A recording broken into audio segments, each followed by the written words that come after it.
I'm not exactly sure how it started, but back when Shigeru Miyamoto was first working on the original Super Mario Bros., he was met with a choice. Either let Nintendo create the most unified community of gamers, or the most divided. And somehow, he chose both. And so today, the same people that will agree with you that we should not have to pay for online services, and that Waluigi should be in Smash, will argue with you over which Mario is better, black outline or white outline.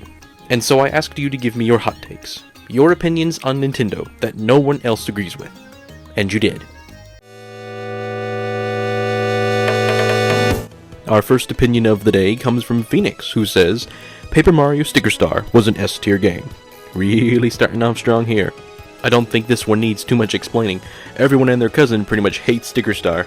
I don't want to risk turning this into an hour-long Paper Mario discussion, so I'm going to try to keep this short. It's just funny to me. No matter who you talk to, Paper Mario Sticker Star is always in the extreme. It's either the absolute worst game ever created and an abomination upon the face of the earth, or it's the absolute greatest of all the games. No one ever gives this game an average rating. It's either the greatest or the worst.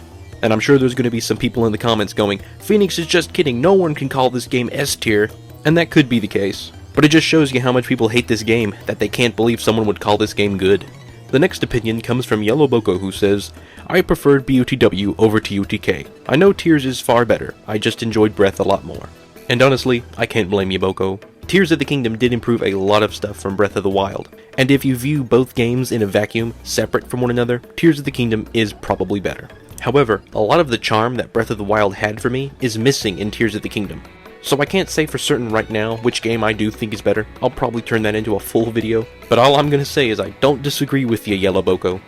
The next opinion comes from Crazy the Kid, who says, Mario Galaxy 1 is good, but it's far from a masterpiece. Like low to middle B tier, I feel. I only have one thing to say to you. I disagree strongly! I may be a little biased towards Super Mario Galaxy, but I do firmly believe that it is one of the best video games ever made. The atmosphere, the music, the level design, the vibe, as the kids say, are still some of the best in all video games ever. If I could spend an hour talking about Paper Mario, I could probably spend a year talking about Mario Galaxy. Now, of course, I do understand where they're coming from.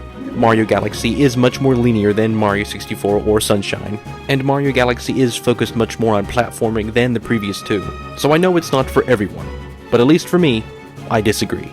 The next opinion comes from Postman, who says, Paper Mario The Thousand Year Door soundtrack is mid.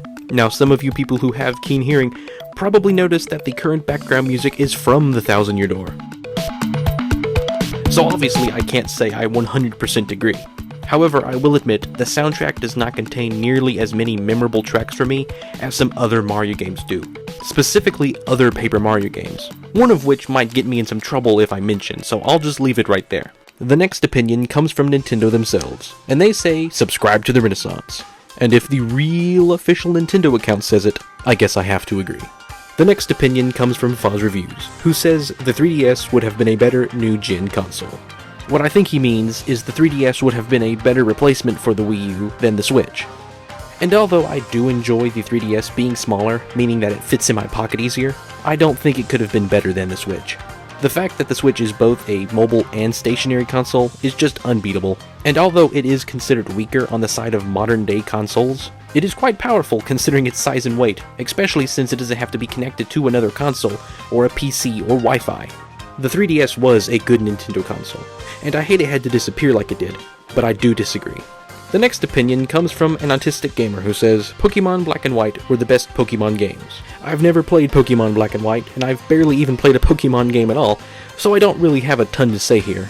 I would like to know what is up with those games to make this an unpopular opinion, so feel free to add to this in the comments. The next opinion comes from Minecrafter, who actually left 2 comments. The first one reads, Ocarina of Time ruined the Zelda series for the next decade and a half. And then he clarified what he meant. The Legend of Zelda series used to be innovative. Ocarina of Time was too good and stopped any innovation dead in its tracks before Breath of the Wild saved it. Since this is about opinions and not objective facts, I'll list the opinion that the series would have been better off without Ocarina of Time. I understand where he's coming from, and I do know what he means, but I just don't think it would be possible to get Breath of the Wild without Ocarina of Time. If we take away every Zelda game from Ocarina of Time to Skyward Sword, that's practically every Zelda game. And I don't think Ocarina of Time stopped all of the innovation dead in its tracks. There was a lot of innovation that came after Ocarina of Time, just not all of it was good. And Ocarina of Time did change a lot. It was the first 3D game, but I don't think the Zelda series would have been better off without it. Good job, my companion. If you've made it this far, pat yourself on the back. We've reached the final opinion for today. The final opinion is from My Gaming, who says, Luigi's Mansion 3 had the worst version of King Boo. Yeah, maybe. I did feel like it was a little anticlimactic. King Boo has always been very threatening, even more than Bowser sometimes. However, his character felt a little flat in Luigi's Mansion 3. And although Luigi's Mansion 3 is the best of the games, that might be an unpopular opinion, I don't know, I do feel like King Boo could have been better. I sure do hope this video is what you wanted. After all, you voted for it. And I'm not trying to correct anyone. You're allowed to have your opinions on Nintendo as you want to. I just thought this would be something fun to try. And who knows, maybe I'll do it again. If you would like to be a part of future projects, please subscribe so you get to see my polls and videos.